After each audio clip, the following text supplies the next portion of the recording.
Ya, kita lanjutkan ya mengenai toksisitas obat herbal ya pada jurnal yang ketiga, yaitu di sini eh, dikatakan bahwa obat herbal dengan obat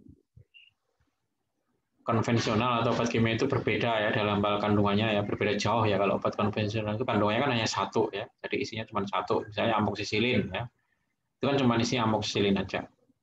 Atau mungkin paling banyak ada dua atau tiga ya. Kalau suplemen sih mungkin bisa lima. Tapi kalau obat eh, herbal itu, tanaman herbal itu bisa mengandung 400 lebih ya bahan-bahan kimia. Jadi ini memang eh, sulit ya diprediksi ya, di sini dikatakan sulit diprediksi bagaimana kompleksnya, itu menimbulkan efek samping dan uh, itu ternyata memang rumit ya, di sini dikatakan karena memang kandungannya banyak sehingga kita tidak bisa memprediksi bagaimana efeknya itu secara keseluruhan ya. Itu ya ini. Kemudian ini mengenai toksisitas juga ya, tadi melanjutkan yang tadi mengenai toksisitas ya. Di sini juga dikatakan bahwa beberapa obat herbal itu mempunyai sifat toksis ya di sini ya. Di sini disebut ya aloe vera ya atau lidah buaya. Kemudian juga disebut ephedra ya, ephedra. Kemudian ginkgo biloba, ginseng ya. Ini ginkgo biloba disebut lagi ya. Kemudian sena atau daun sena ya. Dan silibum marianum tadi juga sudah disebut ya, obat ini batu protektor ya ini. Di sini dijelaskan bahwa lidah buaya itu ya menyebabkan defisiensi kalium ya, atau penurunan kalium. Ya, di sini dikatakan bahwa lidah buaya ini kalau dikonsumsi menyebabkan eh, defisiensi kalium, dan ini implikasinya karena kalau kaliumnya itu turun menyebabkan efek ke jantung ya. Jadi terjadi proses yang dinamakan takikardi atau denyut jantungnya itu cepat. Ya. Kemudian kandungan antraquinon pada lidah buaya ya, menyebabkan ketidakseimbangan elektrolit ya dalam pemakaian 1 sampai 2 minggu. Ya. Jadi ini juga harus diperhatikan ya, kalau kita mengkonsumsi lidah buaya ini bisa muncul atau timbul ketidakseimbangan elektrolit. Ya, sebenarnya lidah buaya ini digunakan antrakinon dalam lidah buaya ini digunakan untuk laksatif ya, atau untuk melancarkan buang air besar atau BAB ya. Ini contohnya adalah lidah buaya ya.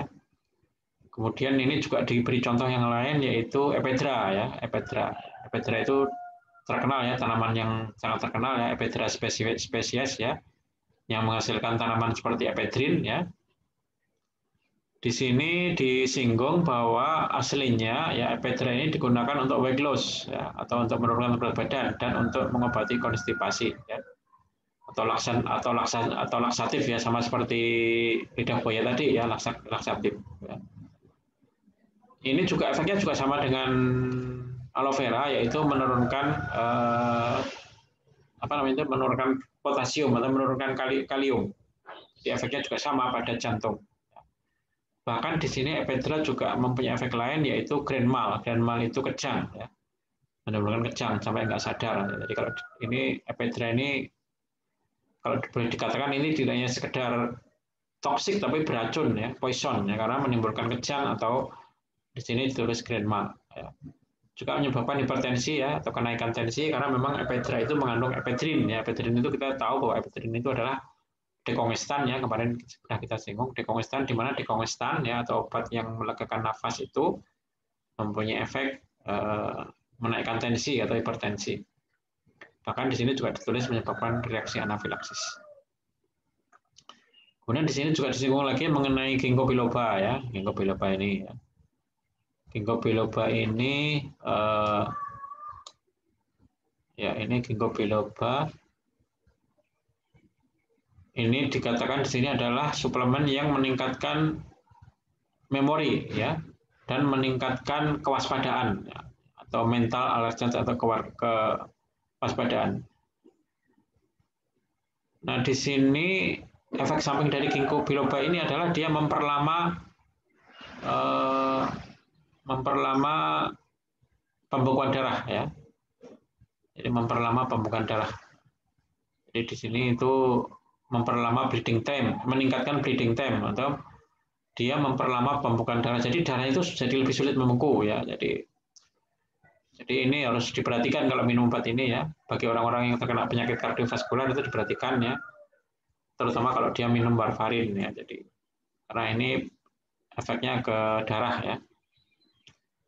Kemudian di sini kava-kava ya, ini kava-kava ini kava-kava ini tanaman yang terkenal tapi mungkin kita asing ya, ini banyak dipakai di Amerika ya kava-kava ya. Ini sebenarnya adalah antidepresan ya. Tapi di sini juga dikatakan bahwa kava-kava ini menurunkan sel darah ya, menurunkan sel darah. Jadi bisa menyebabkan dia kekurangan darah. Kemudian ginseng ya, ginseng juga nanti tadi sudah kita singgung sepintas ya. Ginseng ini kan menyebabkan kenaikan tensi ya di sini ya. Kalau ginseng itu menyebabkan hipertensi ya. Dan masalah dalam pembukaan darah atau blood clotting problem. Ginseng ya. Menyebabkan hipertensi. Hasilnya ginseng ini adalah obat yang seperti ginkgo biloba ya, mirip-mirip ya. Dia digunakan untuk memori ya, bisa juga untuk meningkatkan memori ya. Atau tonik ya, meningkatkan vitalitas, tapi dia mempunyai efek samping yaitu hipertensi. Dan memperlama pembekuan darah, blood clotting problem. Nah, ini adalah bahan kelanjutan dari tadi ya, ya.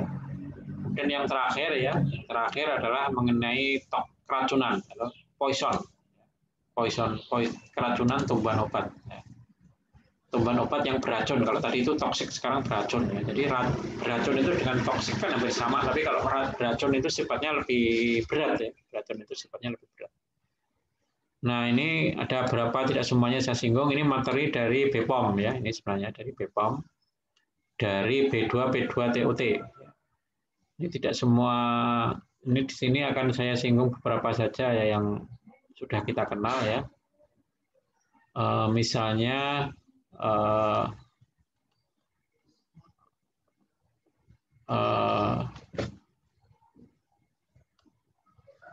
nah ini ya, misalnya daun mimba ya, daun mimba. Daun mimba ini banyak dikenal ya, itu menimbulkan menimbulkan efek ke saraf ya, itu membuat orang pusing, pening, bingung ya, menjadi pelupa ya, dan ke saluran cerna. Itu daun mimba ya.